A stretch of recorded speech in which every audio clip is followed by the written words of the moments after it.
Welcome back to the Bluegrass on this beautiful August afternoon.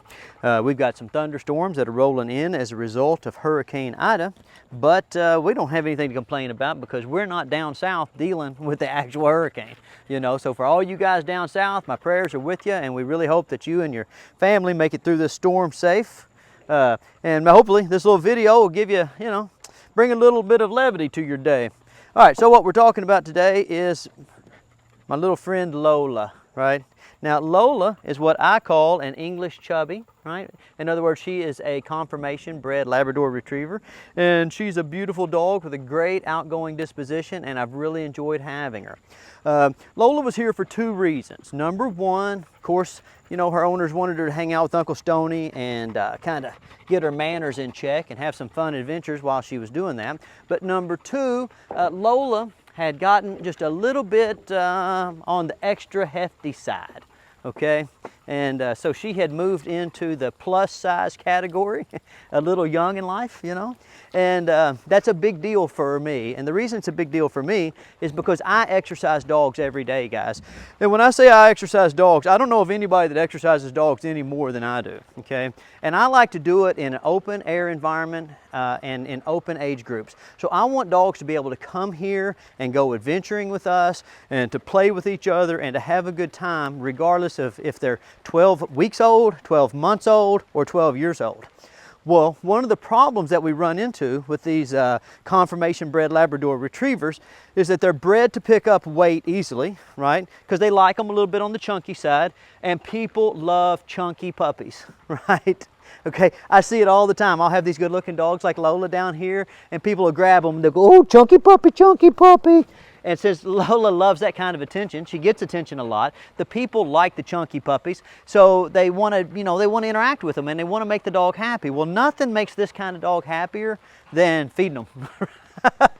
Like out of all the things in the world that Lola likes to do, she likes to go on adventures, she likes to get petted, she likes to play with the other dogs, but there is nothing that makes her happier than feeding time. I mean, she loves it. She'll look at you and look at her bowl, pick her bowl up and move it around. I mean, she just loves to eat, But here, can you see this dog here, cameraman? Back up a little bit. This dog here, guys, is like 14 or 15 years old, right?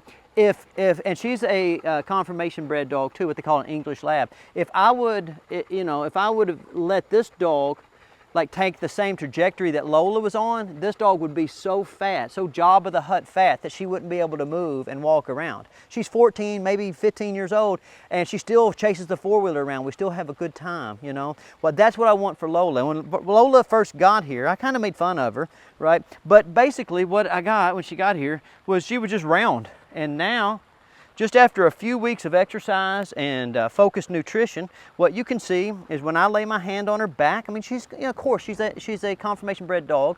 She's going to be a little bit on the fluffy side, right? But when I lay my hand on her back, I can feel her spine.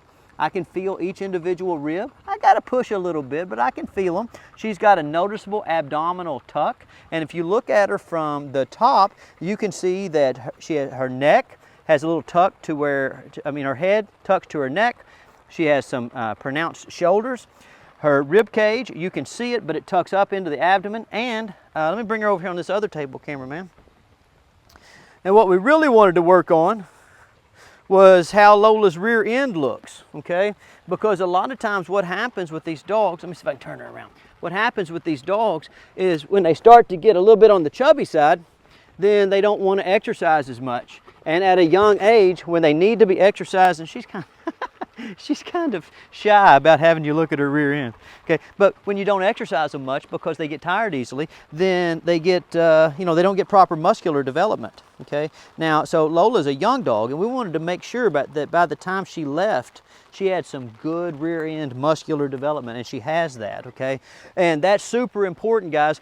If you don't believe me, just the next time you go to the park and you see one of these, what they call English style or conformation style labs, just look at their rear end. And what you'll notice is you kind of have a vicious cycle. The dog gets a little bit heavy, so then it doesn't exercise as much. So then when it doesn't exercise as much, it kind of has muscular atrophy, right? So you end up with a dog that carries a lot of weight, okay, but has kind of a decreasing amount of muscle over time. And that's why a lot of labs, when they're 4, 5, 6, 7 years old, you got people pumping them full of you know, pain meds and supplements and whatever, when they're kind of like missing the elephant in the room, which is their dogs are too fat, and when dogs are too fat, they can't tolerate exercise. When they can't tolerate exercise, they end up getting muscular atrophy.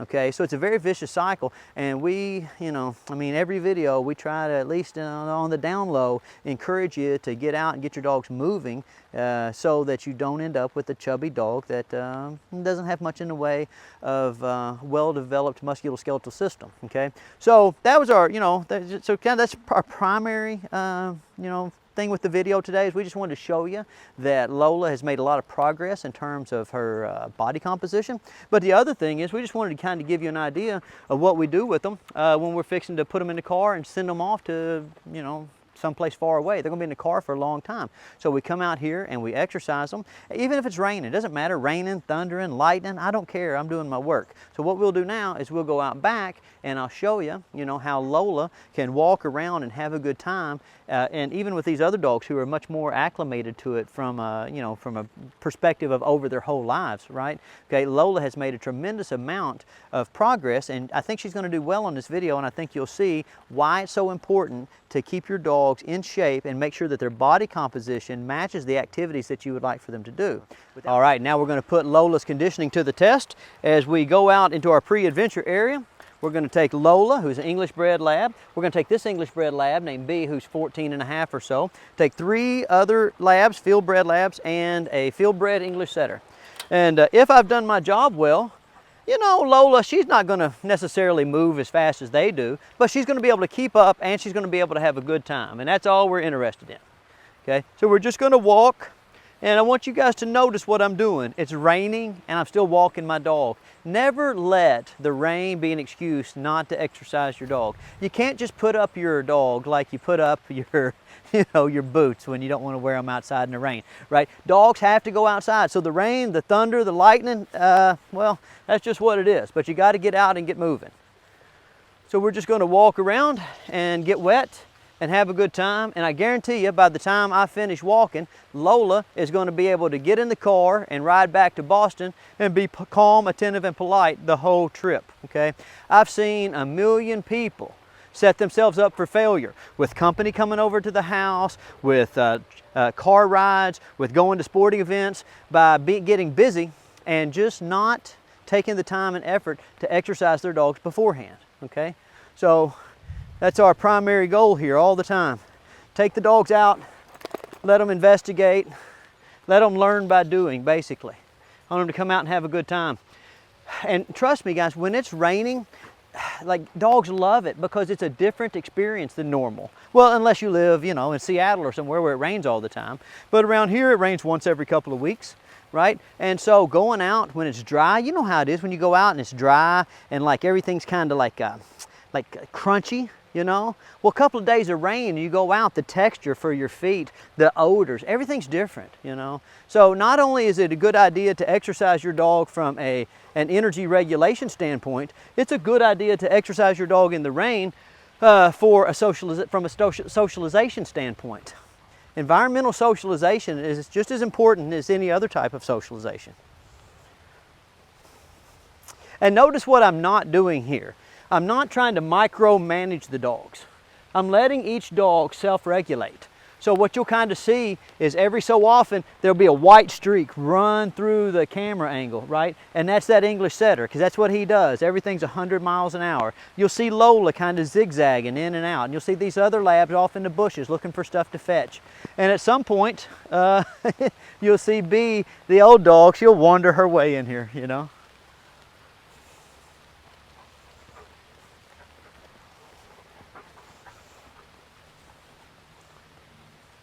And I want you to kind of think in terms of a step counting, right? So count the number of steps that Lola takes per minute of video and compare them to the number of steps that Toki makes per minute of video.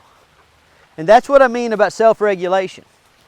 You know, if your dog is used to going outside, when you go outside, the dog will learn to self-regulate. Following the leader, the leader, the leader. Following. Look at that. Now tell me that doesn't look like fun. And all you safety Sallies out there worried about the lightning, you know, you don't go outside. You don't have a good time. Listen, this is wonderful. One of these days, not too long from this day, you're going to be too old to go out in a thunderstorm, right? So don't let them go by, because when you're old, then you're going to worry. You're going to wonder to yourself, why? Why didn't I enjoy my life while I had it? That's my primary goal. Every day I get up and I try to maximize the utility of that day. I try to get as much work done as possible. I try to have as many experiences as possible, and I try to, you know, like be the change I want to see, you know. So I want to see you guys out. I want to see you doing interesting things. I want you out moving with your dogs, and so I get out and I get moving and I'm interesting, okay? And I want you to follow this example and do it for your neighbors, you know. I want the whole world to go out and enjoy thunderstorms. I want the whole world to get back to enjoying social contact with people. I want little kids to go back to playing sports. You know, I want people to quit hiding in their houses and worried about, you know, being worried about getting sick. You know, you can't worry about getting sick so much that it makes you sick. Got to get out and live. Build up your immune system. Build up your physical resilience. And that's what I'm doing with these dogs. Come on, dogs. Come on, come on. Look at this. There's nothing like moving to make you healthy, right? Get out, experience a lot. You know, like what I like about the rain is when that rain hits your face, you know, when the rain hits your arms, even when you're wet and uncomfortable, okay? That's stimulation. You know, with the dogs, what we call that is toes to nose stimulation. And the more stimulation their nervous system gets, the more stimulation their musculoskeletal system gets, then the healthier they are. Okay, it's the same for people, same for dogs, same for little children, same for horses. I mean, these are simple lessons, and somehow or another, we have forgotten them over time. But you see all those dogs running down there with the tails up and they're happy? You know, this is living, guys. Look at that. Look, see how happy, you know? And by bringing her out here and letting her be happy, and play in the rain, then she's not going to feel cooped up, and she's not going to feel like, you know, the ride back to Boston is such a big deal. She's going to get in the car, and she's going to zonk out, and she's going to have awesome dreams about hanging out and playing with Uncle Stonnie and all the mentor dogs.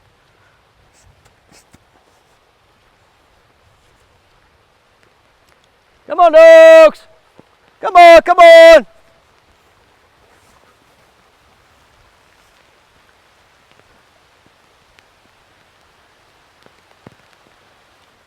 We're following the leader, the leader, the leader. We're following the leader wherever he may go. All right, who do I have? I got 1, 2, 3, 4, 5. I'm missing one dog, and of course it's the English setter. So we're gonna have to probably wrap this video up so I can go find Toki, make sure he hasn't run off a little too far. But I guess what we'll do to wrap up the video is we'll just kind of cover the main points of the video, which is 2 things, right? Number 1, guys, listen, if you have a dog like Lola, you know, what we call English chubbies, don't let them get too fat, because if you let them get too fat when they're young, then they have a real hard time shedding weight as they get older. Again, look at this dog. This dog, 14 and a half, maybe 15 years old, and I mean, she gets around pretty well. I mean, she looks really good. You know, she's got the basic same body composition as she had when she was 3 or 4 years old. I mean, obviously she doesn't look like a 3 or 4 year old dog, but she looks pretty good for her age, you know. And I know, I mean, I suffer this myself, right? Uncle Stonnie's not as, he's not as svelte as he once was, right?